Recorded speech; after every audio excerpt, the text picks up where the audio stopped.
Di Kemendikbudristek menjadi sorotan usai Menteri Nadiem Makarim memaparkan di depan Forum Transformasi Pendidikan di Markas Besar PBB.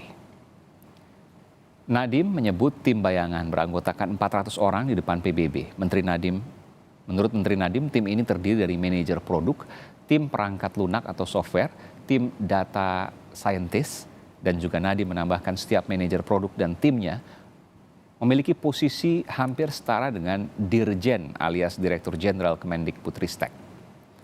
Kritik pun datang dari Komisi 10 DPR atas pembentukan tim bayangan di Kemendikbudristek.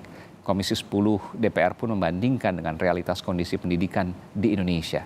Dari data Litbang Kompas yang digelar pada 9 hingga 11 Agustus 2022, dari 503 responden, 38,4% menilai akses pendidikan masyarakat sudah merata. 59,4% responden menyatakan belum merata, sementara 2,2% menyatakan tidak tahu. Lalu bagaimana respons Kemendikbud usai pembentukan tim bayangan disorot oleh Komisi 10 DPR? Kami akan bahas lengkapnya usai informasi berikut ini. Tapi memang kenyataannya kami tidak bisa memberikan tepuk tangan itu untuk saat ini.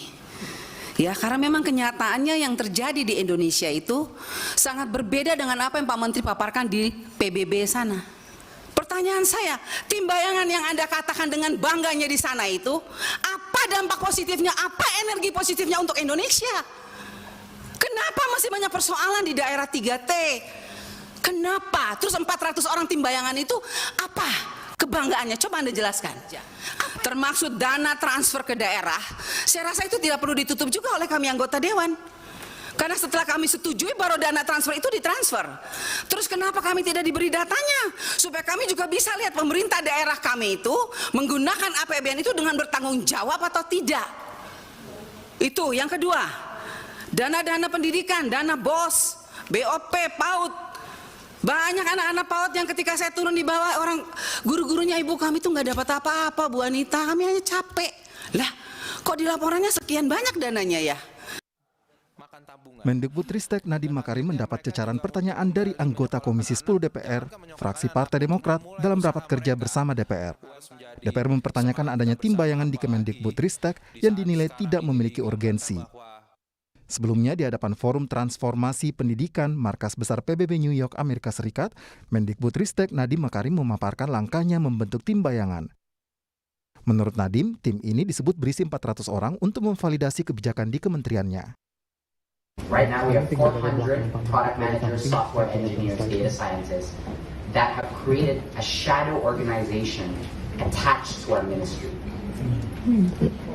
This organization, this 400-person team, is not a vendor to the ministry. Every product manager and leader is attached as a semi-equal to the Director General, some of which are behind me over here. Komisi 10 DPR meminta Badan Pemeriksa Keuangan memeriksa tim bayangan pembentukan Nadiem untuk Kemendikbudristek. Hal ini disebabkan kecurigaan DPR karena adanya perbedaan tugas pokok termasuk status tim bayangan apakah termasuk vendor atau bukan.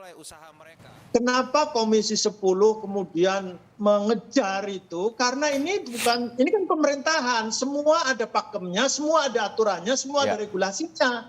Yang itu kemudian bisa saja Komisi 10 meminta kepada BPK untuk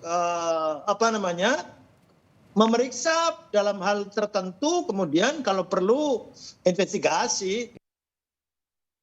Sementara Kepala Pusat Data dan Teknologi Informasi Kemendikbudristek Muhammad Hasan Habibi kepada Kompas.com menyatakan tim bayangan bentukan menteri adalah para ahli di bidang teknologi, data dan aplikasi yang terlibat dalam merancang dan mengembangkan berbagai platform teknologi untuk sektor pendidikan.